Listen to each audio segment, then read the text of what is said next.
Cuando el carrito de la montaña rusa está en B, tiene una rapidez de 25 metros por segundo, la cual se incrementa a razón de 3 metros sobre segundo cuadrado.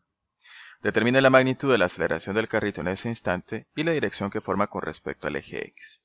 En este caso tenemos una partícula, un ejemplo de cinemática de partículas. En este caso vamos a modelar ese carrito como una partícula puntual que se desplaza a lo largo de una trayectoria curva que está dada a esa trayectoria, la trayectoria de la pista de la montaña rusa, por y igual a 1 sobre 100 por x al cuadrado.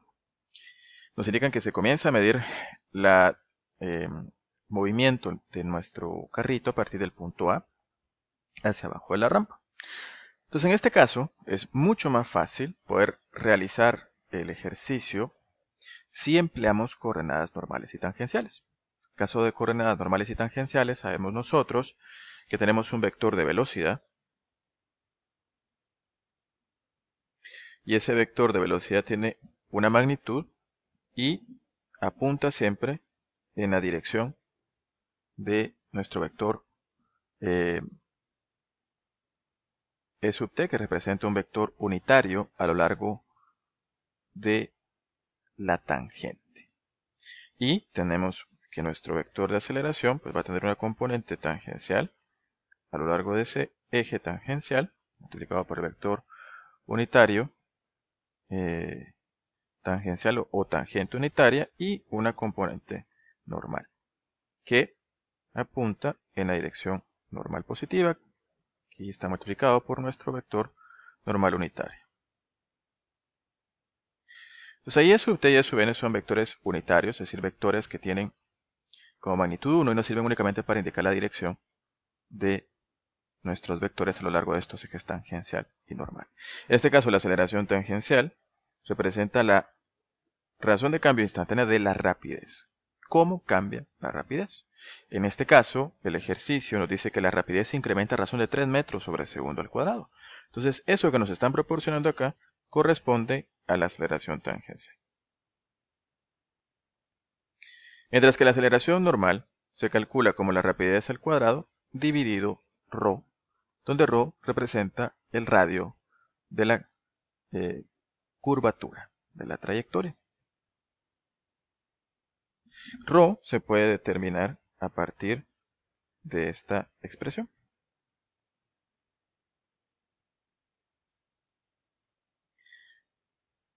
Es decir, que nosotros vamos a necesitar, en este caso, la primera derivada y la segunda derivada de la función que describe nuestra trayectoria. Entonces, la primera derivada, si y es igual a 1 sobre 100 por x al cuadrado, nuestra primera derivada sería igual a 2 sobre 100 por x o 1 sobre 50x. Y nuestra segunda derivada sería 1 sobre 50. Entonces nuestra primera derivada queda en función de x. A nosotros nos interesa conocer cuál es el radio de la curvatura para el punto B. Entonces en el punto B tendríamos nosotros que tiene un radio de la curvatura ρ, la curvatura de la trayectoria ρ, y ese punto B tiene una coordenada en x que es de 30 metros. Entonces necesitamos evaluar en nuestra primera derivada para x igual a 30 metros.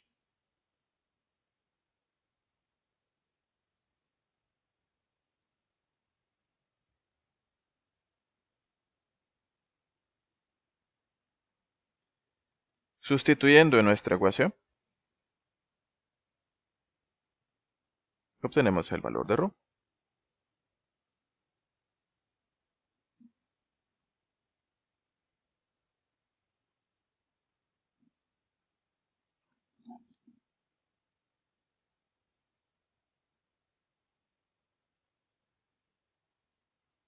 Que es 79.3 metros.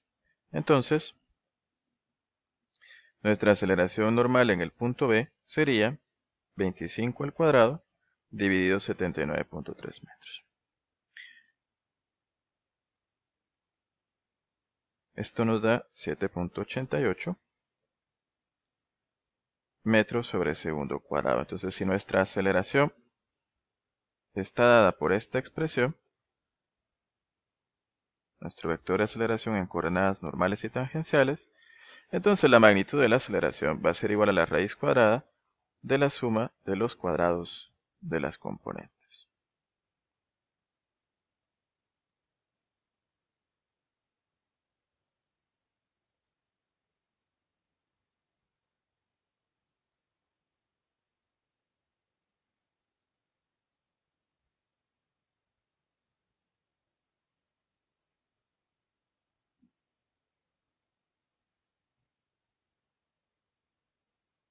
Eso aquí nos daría 8.43 metros sobre segundo cuadrado, esa sería la magnitud, pero además nos solicitan que determinemos cuál es la dirección que forma con respecto al eje X. Entonces, en el caso de nuestro eje tangencial es un eje que apunta en la dirección del vector de velocidad. ¿Cómo encontramos la dirección que formaría ese eje tangencial? ¿Cómo lo dibujamos? Bueno, para poder dibujarlo podemos nosotros hacer uso de esta ecuación. Podemos decir que el ángulo que forma con respecto a la horizontal, es decir, con respecto al eje X, el ángulo que forma nuestro eje tangencial se puede calcular a partir de esta ecuación. Entonces, θ para nosotros va a ser igual a la tangente inversa de la primera derivada de y con respecto a x. Y la primera derivada evaluada en el punto con coordenada x igual a 30, es decir, que aquí deberíamos de sustituir 0.6. Tangente inversa de 0.6. Y esto nos da como resultado aproximadamente 31 grados. Entonces el ángulo que forma el eje tangencial con respecto a el eje X en el punto B es un ángulo de 31 grados. Como resultados positivos, eso implica que es un ángulo que está medido desde el eje X positivo en sentido antihorario. Entonces vamos a dibujarlo de esa forma. Medimos desde el eje X positivo 31 grados y dibujamos nuestro eje tangencial.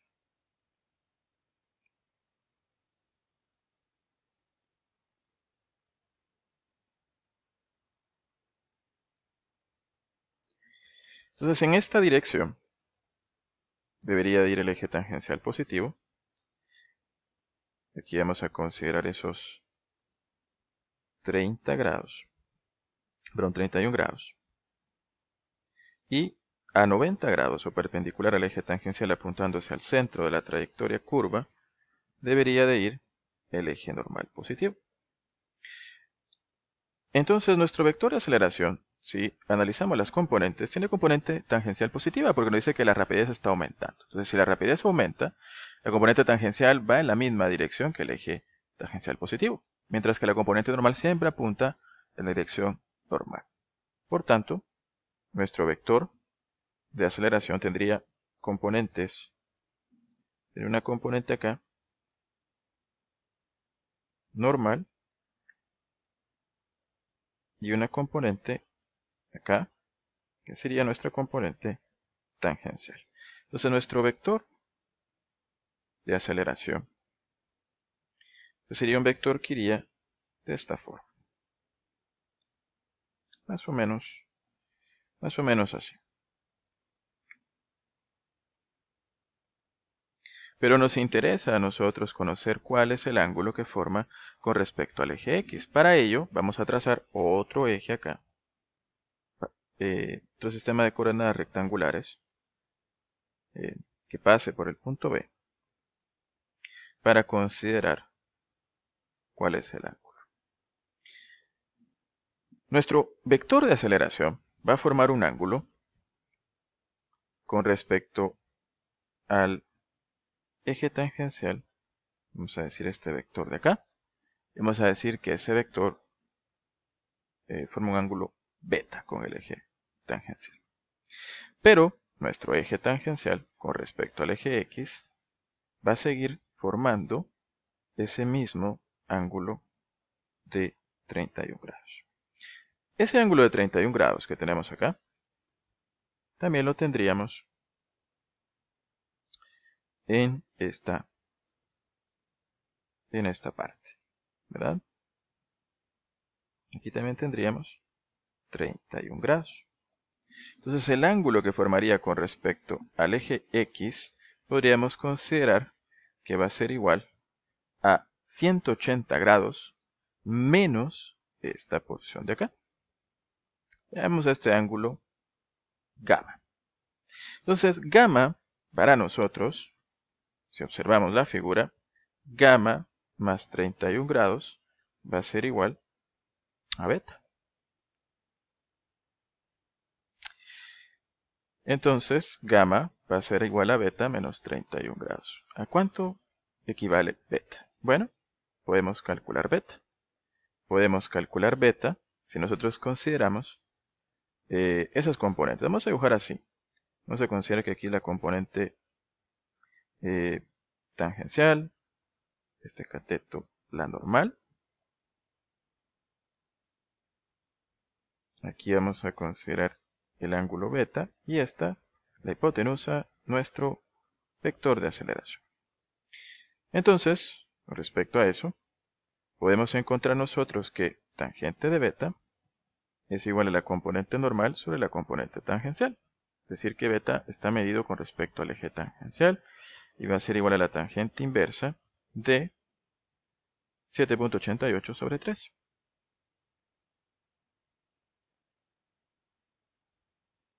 Beta sería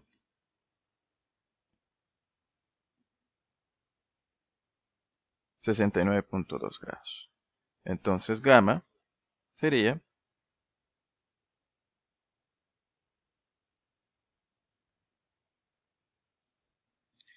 38.2 grados. Pero ese es el ángulo que forma el vector de aceleración con respecto al eje X negativo. Si lo quisiéramos expresar desde el eje X positivo, pues tendríamos que considerar que para ese caso, si tomamos esto, el ángulo sería, digamos que este ángulo es phi, el ángulo phi sería 180 menos gamma.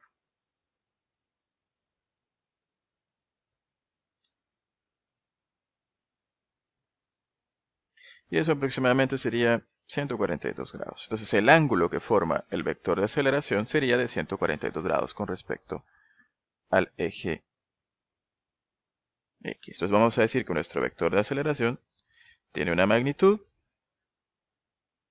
de 8.43 metros sobre segundo cuadrado. Y medido con respecto al eje X, pues forma un ángulo phi de 142 grados. O también podríamos nosotros indicar eso de esta forma. Podríamos decir 8.43 metros sobre segundo al cuadrado y podemos dejar eso indicado así. Vamos a decir que este ángulo que está acá pues es el ángulo gamma y ese ángulo es de 38.2 grados. De las dos formas sería correcto, aunque tal vez lo mejor sería expresarlo medido en forma estándar desde el eje X positivo en sentido antihorario.